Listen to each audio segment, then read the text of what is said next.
On peut chercher ses repères sur des cartes rigides ou dans ce plein de couleurs, y voir surgir les mêmes douleurs qui nous sillonnent l'être sur des kilomètres et se nourrir des promesses de belles douceurs, du genre qui pousse quand on rit, on fête, en attribuant à chaque présage qui va naître un mérite et une vérité pleine de vagues humeurs qu'on veut et donc qu'on dit honnêtes. On peut laisser son avenir se boule de cristalliser quelque part au bout des rires tamisés d'une liseuse clairvoyante, à la parole facile et au vers poignant.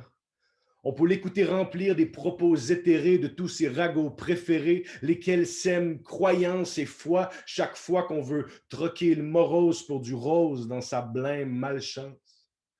On peut dégager une logique du cours des astres, laisser la grande houle étoilée nous dévoiler visions magiques, futurs désastres, ou voir le hasard du moment doux et salé, où l'univers nous a dit qu'on pouvait y aller comme un début de roman pur et face, mais aussi précis et stiff. On peut se dire que dès que sonne le départ, notre sort est définitif. On peut se laisser entraîner l'existence, attendre qu'on nous donne l'assistance pour scorer des points, être en quête de tactiques faciles pour que le fixe soit vite et pour éviter de s'enfarger le chemin dans le libre arbitre, puis espérer des échappées au rythme rapide. Allez, coach, il faut que tu me dictes la suite.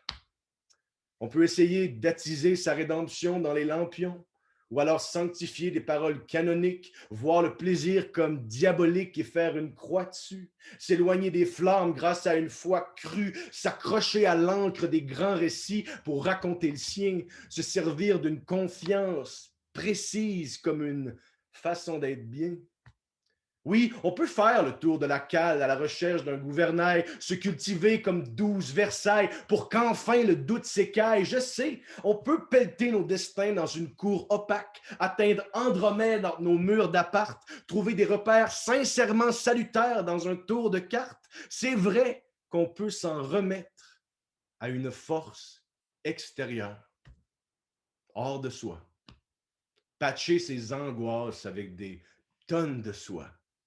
Se laisser guider, histoire de pouvoir blâmer autre chose pour ses propres choix. On peut, on peut. Mais on peut aussi se mettre les deux mains dedans, mordre dans le chemin devant soi comme des pneus au printemps. On peut considérer que c'est plus soi et peut-être moins Dieu qui invente. On peut croire en soi-même tant qu'à être un pieux intense. On peut choisir le cap et l'assumer. Faire reluire sa cape comme un lac du Maine. Puis, quand on craque du pied, quand on s'enfarge dans les craques de choix, parfois fracturés, on peut l'encaisser comme un coup de la vie que notre espèce lui doit pour tout ce sang versé. On peut même accorder une danse douce, austère, à cette angoisse de mortel qui goûte amer, qui pousse à terre, qui touche de l'air un peu toxique, mais qu'on peut apprendre à apprivoiser, comme un peu tout, ça a l'air. Mais par-dessus tout, on peut et peut-être qu'on doit accepter de se dire qu'on ne saura jamais pour une coupe d'affaires. Merci.